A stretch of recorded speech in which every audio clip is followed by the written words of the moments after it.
বাপ, যুবক, ভাই, চাচা না, বাবা না, শুধু দুনিয়া ভোগ করার জন্য আল্লাহকে কীর্তন ছেড়ে দিলেন। দুনিয়া তো আল্লাহরই। শুধু ভাতের জন্য, শুধু চাকরির জন্য, শুধু ব্যবসার জন্য, শুধু বউ বাচ্চা পালবার জন্য, শুধু একটা বিল্ডিং করার জন্য, জমি কিনবার জন্য, সমাজে কদ্দুর মাতব্বরি করবার জন্য কেন আল্লাহকে ছেড়ে দিলে? দুনিয়া তো আল্লাহরই, তিনি না দিলে আমরা দিব কি? কথা বলেন না কেন?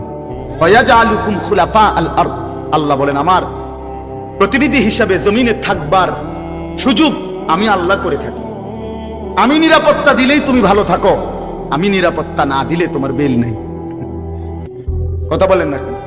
সবই তো আছে, কিন্তু আমনের তো ফেডে অসুখ, টেবিল ভরা খানা, কিন্তু আমনের ফেডে সমস্যা, তো লাভ হইল কি? খানা তো আছে পর্যাপ্ত, আমনের তো ডায়াবেটিস, দুটা রুটি আর ভেজিটেবল, মূলা শাক, লাল শাক, পাট শাক, আপনি কি করবেন কি? আল্লাহ তাআলা বলেন বান্দা আমি যদি সুস্থ না রাখি গোটা পৃথিবী মিলে তোমার কি করব? আমি যদি খাইতে না দেই গোটা পৃথিবী মিলে তোমার কি করব? চলেন বাবা ভাবতে শিখি, আল্লাহকে বন্ধু বানাই, আল্লাহকে বন্ধু বানাই। আমিও আপনি আল্লাহর চাইতে প্রিয় আর কে? আল্লাহর চাইতে আপন আর কে? হাজত রাওয়া সমস্ত প্রয়োজন পূরণকারী, রাতের অন্ধকারে দিনের আলোতে, সুখে কিংবা দুঃখে, যখন যে অবস্থায় আছি, কায়নাতের সমস্ত কিছু তো তিনিই দিচ্ছেন। আমার মুখের হাসি তো আল্লাহরই দান, আমার চোখের কান্না আল্লাহরই দান, সবই তো আমার আল্লাহর দান। তাকে ভুলে যাও কেন? আল্লাহকে ছেড়ে দেওয়া? বলেন বাপ, আল্লাহকে বাদ দিবেন কেন? আল্লাহকে ছেড়ে দিবেন কেন? নওজোয়ান ছেলেরা তোমরা আল্লাহকে বাদ দিলা কেন? সবার সব প্রয়োজন, সবার সব বন্ধুত্ব রক্ষা করলাম, মালিকের সাথে বন্ধুত্ব কেন ছিঁড়ে দিল? সবার সব বন্ধুর দাবিতে ভর দুপুরে মাকে ফাঁকি দিয়া, বাবাকে ফাঁকি দিয়া বন্ধুদের আড্ডায় চলে যেতে পারলা, বন্ধুর আবদার রক্ষা করলা। আর আল্লাহ তাআলা যে 5 বার প্রতিদিন নামাজের জন্য ডাকলো, হায় নাফরমান বান্দা, কেন মালিকের ডাকে সাড়া দিল? ইয়া আইয়ুহাল ইনসানু মা গাররাকা বিরাব্বিকাল কারীম। আল্লাহ রাব্বুল আলামিন বলেন, হে মানুষ, আমার মতো দয়ালু মেহেরবান মাওলা আমি আল্লাহ থেকে কে তোমাকে ভুলিয়ে দিল? কারে পেয়ে তুমি আমি আল্লাহকে ভুলে গেলে বান্দা? আমার মতো এমন মেহেরবান মালিক তুমি আর কাকে পাইলা? এত বড় আসমান, এত বড় জমিন, এত বড় কায়নাত, এত কিছু দিয়ে আমি আল্লাহ পাল্লাম, বিনিময়ে আমার একটা সেজদা দিলা না। ওয়াকাদিমনা ইলা মা আমিলু মিন আমালিন ফাজআলনাহু হাবাআম মানসুরা। আল্লাহ বলেন, নাফরমান মনে রাখো, আমি আল্লাহকে বাদ দিয়ে যা কিছু করেছো দুনিয়ায়, হাসরের ময়দানে আমি সব একত্রিত করে একটা ফু দিয়ে ধুলির মতো উড়িয়ে দেব। জনসেবা, নামাজ বাদ দিয়া মানুষের উপকার করছেন, আপনি বন্ধুদের আবদার রক্ষা করছেন, মাথার গাম ফালাইয়া পায়ে ফালাইয়া জিফুত মানুষ করছেন। কিটা জিফুত মানুষ করছেন? খাটে না বানাইছেন? হ্যাঁ, খাটে না বানাইছেন, জিফুত মানুষ করছেন। কই সোফা না বানাইছেন, বিল্ডিং এ না কাম করছেন, ভিতরে বাথরুমে না লাগাইছেন, টাইলসে না লাগাইছেন, জিফুত মানুষ করছেন। কই? হ্যাঁ, জি তো পর্দা করে না, ছেলে তো নামাজ পড়ে না, মেয়ে তো নামাজ পড়ে না, স্ত্রী তো পর্দা করে না, ঘরে তো রঙিন টেলিভিশনে নর্তকী নাচে, ছেলে মেয়ে সবার হাতে একটা একটা বড় মোবাইল, রাতের 3টা পর্যন্ত উলঙ্গ ছবি দেখে। এরানি মানুষ হয়েছে? কথা বলেন না কেন? কারে মানুষ করছেন আপনি? আপনি খাটে না বানাইছেন, কয় সংসার করছে, কয় জিভুত মানুষ করছে। কই জিভুত মানুষ করছেন? জিভুত মানুষ করছেন কোথায়? খাট পালং আর সোফা, এদেরকে নিয়ে কয় জিভুত? তো কুল হাল নুনাব্বিউকুম বিল আখসারিনা আমালা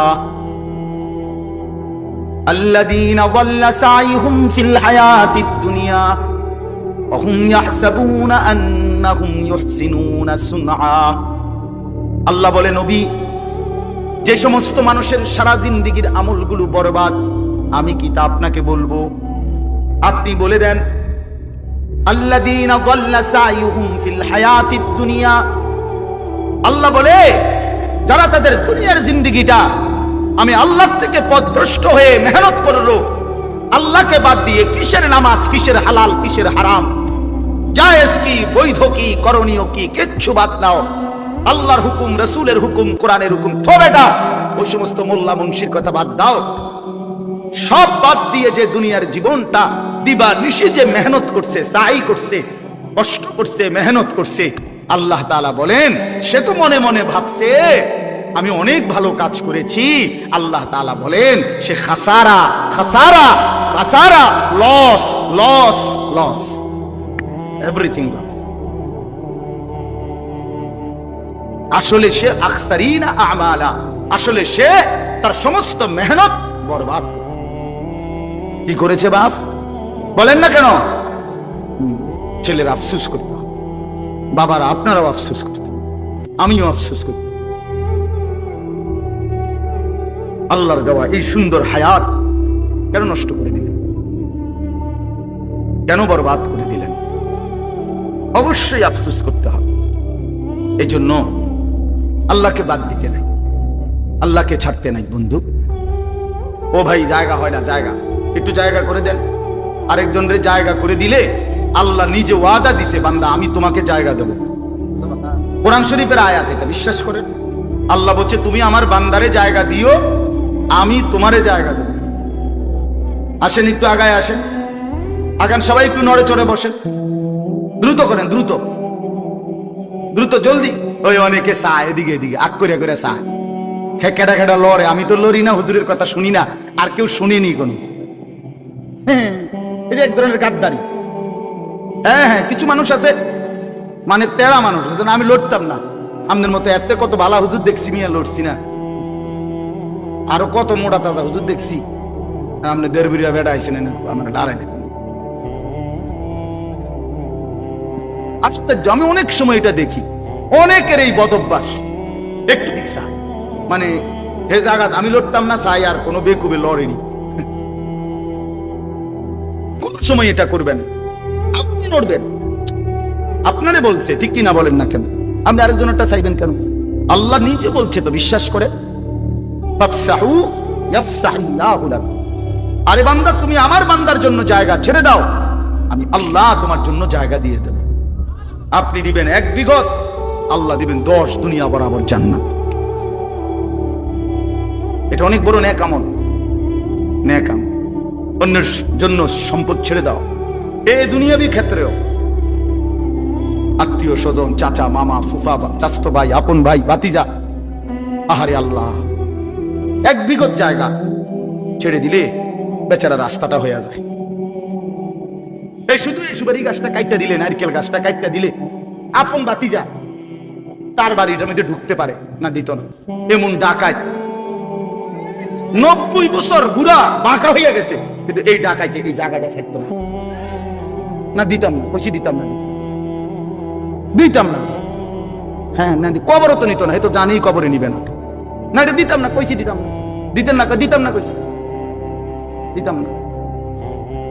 পুতরে বলে যায় মরার সময়, আব্বা আমার বাপের ওসিয়ত মনে রাখিছি, মামলা চালাইয়া রাখবি, সাবধান, যদি তুই ছেড়ে দেস আমার কবর ফাইটটা দুঃখ বাইরে পুত্র, সাবধান। দরকার হলে বাদ 2 বেলা কম খাইছে, কিন্তু মামলা চালাইয়া দেয়, তোর সাসারে দেখাই দিবি জীবনে কি আছে। হায় হায়, আস্তাগফিরুল্লাহ, আস্তাগফির।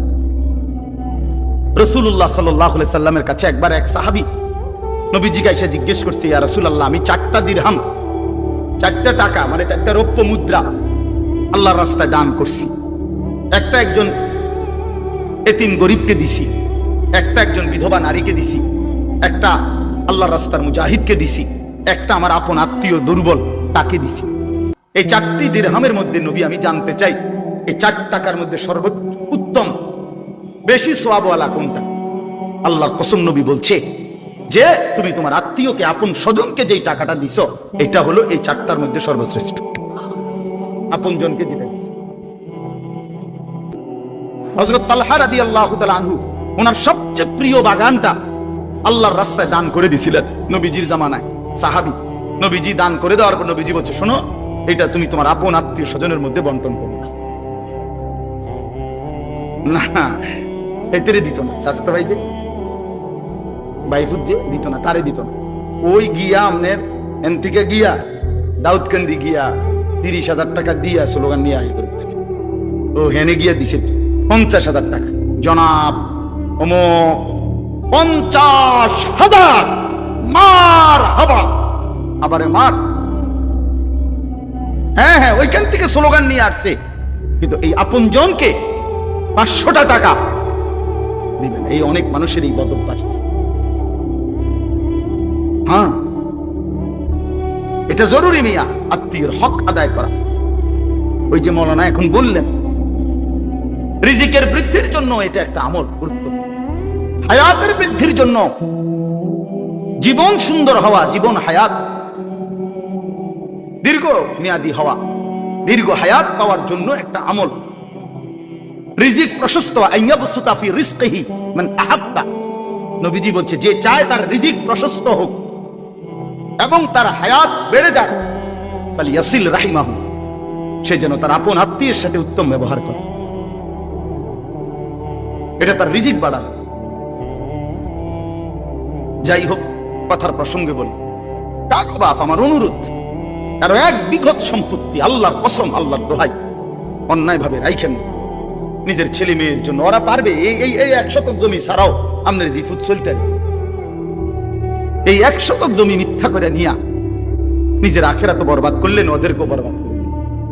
একেবারে বুখারীর হাদিস, নবী সাল্লাল্লাহু আলাইহি সাল্লাম বলছেন, মান আখাযা শিবরাম মিনাল আরদ, যে জুলমান, যে অন্যায় ভাবে কারো 1 বিঘত, শিবরান মানে 1 বিঘত, এই যে 1 বিঘত বুঝেন না, 1 বিঘত সম্পত্তি যে কারো অন্যায় ভাবে জুলুম করে নিয়ে নেয়, রাসূলুল্লাহ সাল্লাল্লাহু আলাইহি সাল্লাম বলেন, আল্লাহ তাআলা কিয়ামতের দিন ওই নাফরমান ব্যক্তির কাঁধে হাসরের মাঠে 7 তবক জমিনের মাটি তার কাঁধে তুলে দিবেন। তাওয়াকাহুল্লাহু 7 আরদিন, কিয়ামতের দিন 7 তবক জমিনের মাটি তার কাঁধে উঠবে। এবার এই ভারে সে দাঁড়াবে কেমনে? কথা বলেন না, এই মাটির ভারে সে দাঁড়াবে কেমনে?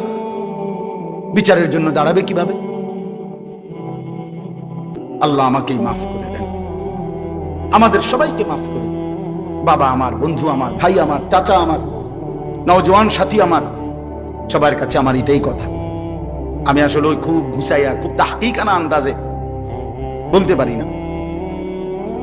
আমি আপনাদের কাছে এটুকু কথাই বললাম, আল্লাহকে বাদ দিতে নাই, আল্লাহই বন্ধু। ওয়াল্লাযীনা আমানু আশাদ্দু হুব্বাল লিল্লাহ, আল্লাহ বলছে যারা মুমিন, যারা মুসলমান, যারা ঈমানদার, তাদের সবচেয়ে প্রিয় বন্ধু আল্লাহ। কে? আল্লাহ কোরআনে বলছেন, আমি ঈমানদার এমন চাই, ঈমানদার বান্দা কেমন হোক আমি চাই। আল্লাহ বলেন, ইউহিব্বুহুম ওয়া ইউহিব্বুনা, মান ইয়ারতাদ্দা মিনকুম আন দীনিহি ফাসাউফা ইয়াতিল্লাহু বিকওমিন ইউহিব্বুহুম ওয়া ইউহিব্বুনা। আমি এমন ঈমানদার চাই যারা আমাকে ভালোবাসবে, আমিও যাদেরকে ভালোবাসবো, আমাকেই আপন মনে করবে। রাসূলুল্লাহ সাল্লাল্লাহু আলাইহি সাল্লাম বলেন, উম্মত, তোমার স্যান্ডেলের যদি ফিতাটাও ছিঁড়ে যায়, শিরাকান আলাইক, তোমার স্যান্ডেলের যে ফিতা এটাও যদি ছিঁড়ে যায়, নবীজি বলছেন কাউরে বইলো না, সবার আগে আল্লাহকে বলো। সবার আগে কাকে ডাকো? এটা মুসিবত, ছোট্ট মুসিবত। স্যান্ডেলের ফিতা ছিঁড়ে যাওয়া এখানে মুসিবত না, শুধুই মক্কা মদিনা, বিশেষ করে মক্কা শরীফ যদি কোন আনতে ছিঁড়ে যায়, আমার জীবনে একবার ছিঁড়ছে। হ্যাঁ, কষ্ট কারে কয়?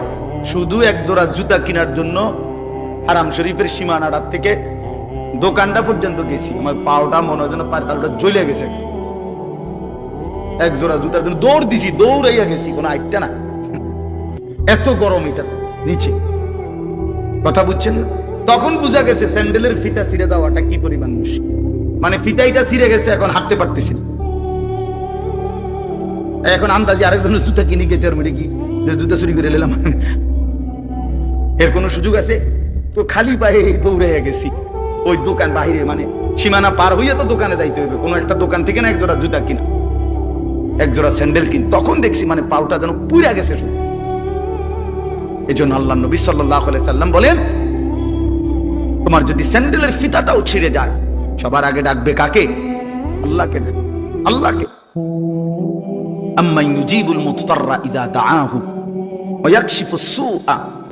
আল্লাহ তাআলা বলেন, হায় বান্দা, তুমি যখন অসহায় হয়ে পড়ো, আমাকে ছাড়া তুমি আর কাকে ডাকো? আমাকে ছাড়া ডাকবে কাকে? কে তোমার ডাকে সাড়া দিবে? তোমার রোগ, তোমার অসুস্থতা, তোমার পেরেশানি, তোমার অভাব, তোমার দুঃখ, তোমার দুর্দশা, বলো বান্দা, আমি ছাড়া এই অভাব দুর্গতির মুহূর্তে কে তোমার ডাকে সাড়া দিবে? বলে আসলে কেউ আছে? ওয়াকশিফুস সুআ, তোমার সমস্ত মুসিবত, মন্দ অবস্থা, দুরবস্থা দূর করার ক্ষেত্রে আল্লাহ বলে, বান্দা আমি ছাড়া আছি কি? আমি ছাড়া আছে। কোরআনে এই কথাটা আল্লাহ তাআলা, আমার এই আয়াতটার তরজমা বললে আমার কথা শেষ। আমি শুধু এই কথাটার তরজমা বোঝানোর জন্যই বলতেছি এই কথাগুলো। মানে আল্লাহ তাআলা পুরা কোরআনুল কারীমে আমাদেরকে বুঝাইছেন, বান্দা আমারে ছাইরো না, আমারে ছাইরো না বান্দা। আমারে বাদ দিয়ে যদি অন্য কোনো দিকে কেউ একটু ভরসা করে, নজর দেয়, আমার হুকুম আমারে বাদ দিছে, আমার কথা মনে নাই, খোদার কসম আল্লাহ বলে, বান্দা আমার বেশি কষ্ট লাগে। আমি যে সব প্রয়োজন পূরণ করি, করতেছি, বান্দা তুমি কেন অন্যের কাছে যাচ্ছ? কেন যাচ্ছ? হাদিসের মধ্যে আছে, আল্লাহ নবী সাল্লাল্লাহু আলাইহি সাল্লাম বলেন, আল্লাহ তাআলা বলছেন হাদিসে কুদসি, ইয়া মাশারাল জিন্নি ওয়াল ইনস, আল্লাহ ডাক দিয়ে বলে, হে জিন এবং ইনসান, তোমাদের প্রথম থেকে নিয়ে শেষ ব্যক্তি, তোমাদের ছোটরা, তোমাদের বড়রা, তোমাদের পুরুষেরা, তোমাদের নারীরা, সমস্ত সবাই যদি এক মাঠে একসাথে একত্রিত হয়, এই এখন যেরকম একসাথে হইলাম, আল্লাহ বলেন পৃথিবীর প্রথম মানুষ থেকে শুরু করে শেষ মানুষটা, পৃথিবীর প্রথম জিন থেকে শুরু করে শেষ জিনটা একসাথে যদি এক মাঠে, কামু ফি সাইদিন ওয়াহিদ, একটি মাঠে যদি একত্রিত হয়, অতঃপর প্রত্যেকেই প্রত্যেকের প্রয়োজন একই সাথে আমি আল্লাহর কাছে বলতে থাকে, আল্লাহর কসম বান্দা, আল্লাহ বলেন আমি বান্দার সমস্ত প্রয়োজন আমার জিন এবং ইনসানের ওইখানে রাইখাই পূরণ করতে সক্ষম। মা নাফিদাত মিন খাজাইনি শাইউন, এতে করে আমার ভান্ডার থেকে এক বিন্দুও কমবে না। ওয়া ইন মিন শাইইন ইল্লা ইনদানা খাজাইনুহু, আল্লাহ বলে বান্দা কোন জিনিস এমন নাই যেটা আমি আল্লাহর কাছে স্টক সীমিত, এমন কিছু নাই। বলে খাজাইনুহু, প্রত্যেক জিনিস আমার এই সৃষ্টি জগতে আমার কাছে ভান্ডারে ভান্ডারে ভান্ডারে ভান্ডারে অগণিত, অগণিত, স্টক সীমিত না। কথা বোঝেন নাই আমার? ওয়ামা নুনাজ্জিলুহু ইল্লা বিকাদারিন মা'লুম, আল্লাহ তাআলা বলেন আছে তো আমার কাছে ভরপুর, কিন্তু আমি রব্বুল আলামিন দুনিয়াতে দিয়ে থাকি পরিমাণ মতো। বুঝেন নাই? আছে তো ভরপুর, কিন্তু আল্লাহ দেয় দুনিয়াতে যখন যেটুকু দরকার, আল্লাহর ফয়সালা অতটুকু। কেন? আপনারা আমি একটা সহজ বুদ্ধি বলি, এই যে আমাদের যারা আমরা মাঝ বয়সী মানুষ, বয়স্ক লোকের চিন্তা, আমি মরিয়া গেলে আমার 3টা ফুট 2টা মাইয়া, তারার ঘরে নাতি নাতনি মিল্লা প্রায় 12-14 জন, কেমনে চলবো? আরে আমি মরিয়া গেলে বাচ্চা কাচ্চা গুলা কেমনে চলবো? না, আমনি মরিয়া গেলে তারা সবাই বন খাইব, আমনেই তো একমাত্র ভাত খাই না ছিলেন। আরে বাপরে, পৃথিবীতে আমনেই শুধু কামলা, আর সব কামলা। হ্যাঁ, পৃথিবীতে শেষ কামলা মরে যাইতে আছে বড়া।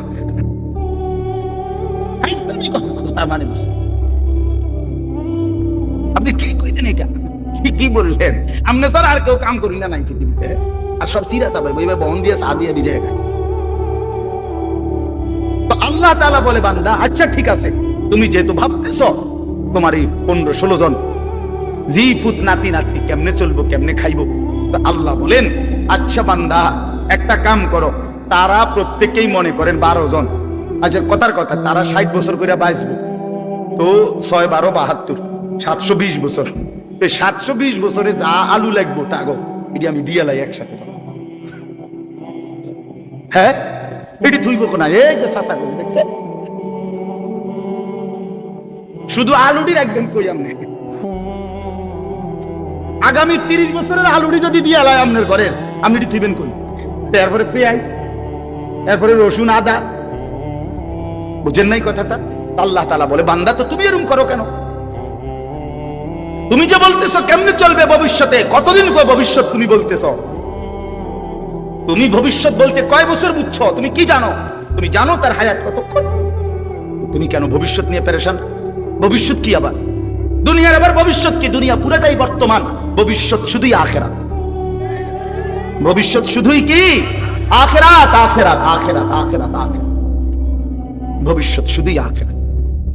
বিশ্বাস কর, দুনিয়া পুরাটাই বর্তমান, দুনিয়া পুরাটাই নগদ, ভবিষ্যৎ আখিরাত, বাকি পুরাটাই আখিরাত।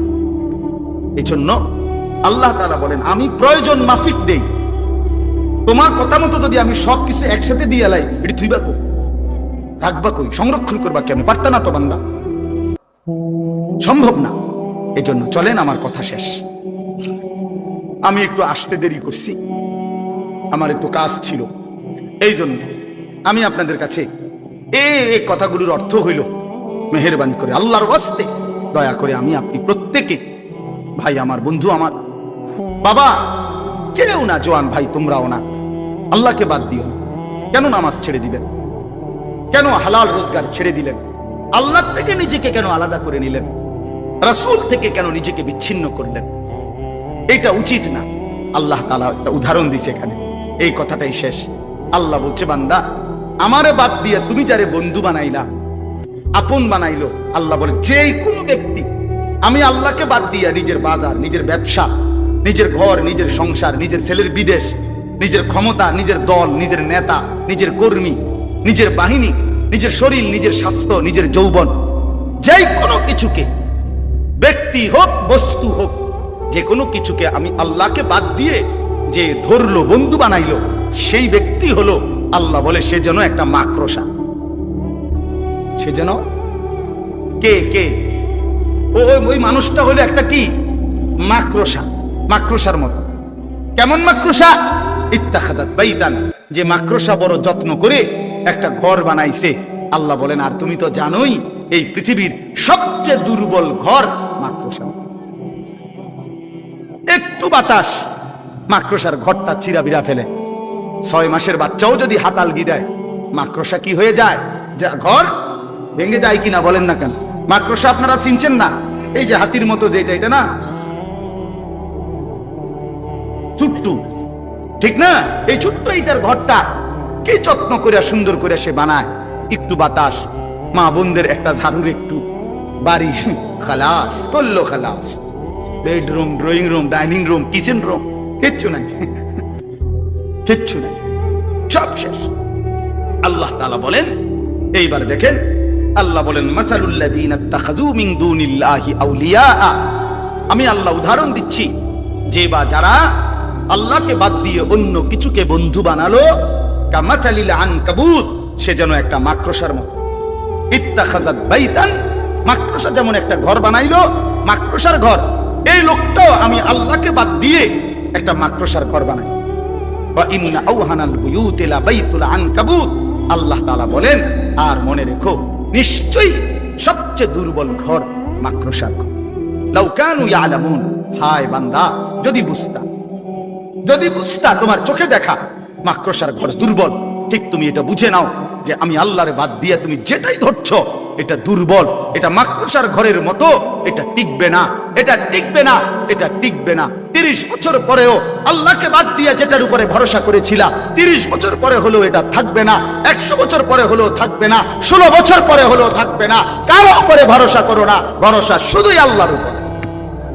কার উপরে?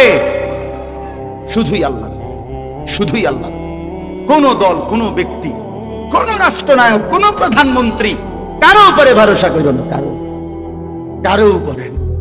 2:30 থেকে পরের 2:30 পর্যন্ত আর টেকে না, ভরসা করো না, আল্লাহরে বাদ দিও না, গায়রুল্লাহরে ধইরো না। জীবনের সমস্ত প্রয়োজন পূরণে শুধুই কে?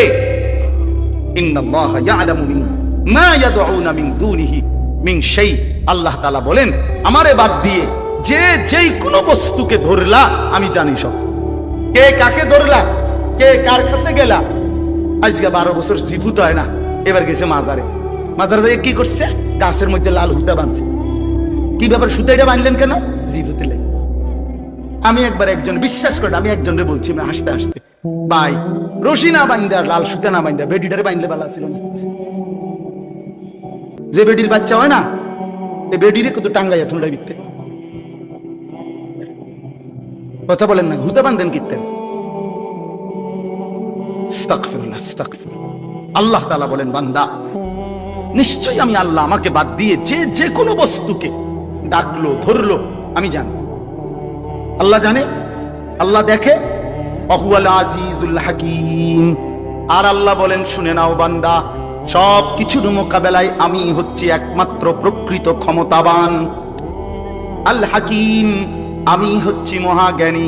কখন কাকে দেব, কটুক দেব, কেন দেব, কখন দেব, সব কিছু আমি আল্লাহ জানি। আমার ফয়সালা তারে দিছি বলে তোমার এই দিতে হবে, এজন্য তো আমি আল্লাহ বাধ্য না।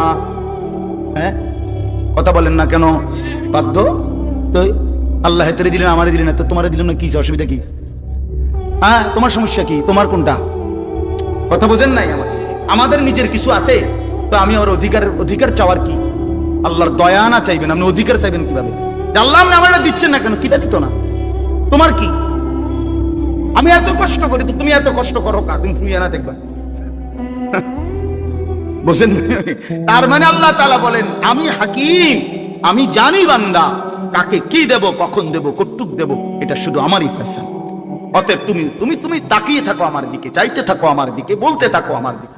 পাইলেও আমি, না পাইলেও আমি, দিলেও আমি, না দিলেও আমি, হাসলেও আমি, কাঁদলেও আমি, সুখেও আমি, দুঃখেও আমি, সুস্থতায়ও আমি, অসুস্থতায়ও আমি। কে?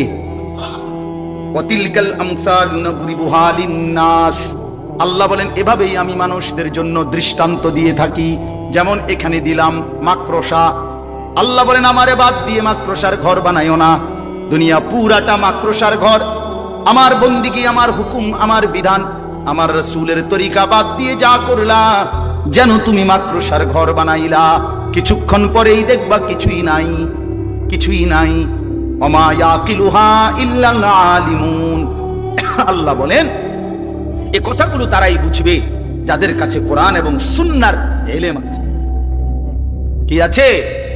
কোরআন সুন্নাহর ইলম আছে, যে আল্লাহকেই একমাত্র ধরতে হবে, আল্লাহকেই ডাকতে হবে। এই কথাটা বুঝবে তারা, কোরআন সুন্নাহর জ্ঞান আছে। ওই সাধুয়ানে বই আপনি এটা বুঝতেন না, বন খাইতে খাইতে, এটা বন খাই না বিষয় না, এটা দুনিয়ার আর দেখা নাই, আপনি বুঝবেন না, এটা কোরআন সুন্নাহর মাধ্যমে বুঝবেন। এই জন্য আপনি এবং আপনার সন্তান, আপনার ছেলে মেয়েকে কোরআন শিখানো, দ্বীন শিখানো তার আখিরাতের জন্য জরুরি। যে বাচ্চা দ্বীন শিখে, আল্লাহ বলছেন এখানে পরিষ্কার, ইল্লাল আলিমুন, যে বাচ্চা দ্বীন শিখে, আল্লাহর কসম, কোরআন শিখবে, সে তাওহীদ শিখবে। যে রাসূলুল্লাহ সাল্লাল্লাহু আলাইহি সাল্লামের হাদিস শিখবে, সে নবীজির সুন্নাত শিখবে। সে আল্লাহকেই চিনবে, একমাত্র মালিক আমার, সেটাই বুঝবে আমার জীবন অনুসরণ করতে হবে শুধুই রাসূলুল্লাহ সাল্লাল্লাহু আলাইহি সাল্লাম। এই জন্যই দারুল কোরআন মাদ্রাসা জাফরাবাদ, আমি দিল থেকে দোয়া করি, মাওলানা আনাস আমারও অনেক মহব্বত করে, আমরাও তাকে মহব্বত করি। আমরা দোয়া করি, এলাকাবাসী আপনারা অনেক বাবা ভাই বসছেন, আপনাদের কাছে আমার অনুরোধ রইল, প্রতিটা মাদ্রাসাকে ভালোবাসবেন। আপনারা যদি কেউ মনে করেন না যে মাদ্রাসা অনেক হইয়া গেছে, না, এখনো অনেক হয়েছে না। যে পরিমাণ সাদওয়ান, এই পরিমাণ মাদ্রাসা অনেক হয়েছে না। যে পরিমাণ মুদি দোয়ান, ডেইলি সিনজি চলে যতটা, মাদ্রাসা কোনো এতটা না। এখনো মানুষের ঘরে যে পরিমাণ টেলিভিশন চলে, তার 100 ভাগের 1 ভাগও আল্লাহর কথা চলে না। কথা বলেন না কেন? এই জন্য এটা এত বলে, এত মাদ্রাসা দিয়ে কিনবো, এত সাদো, আমি তো প্রায় বলি, এত সাদওয়ান দিয়ে কি দরকার?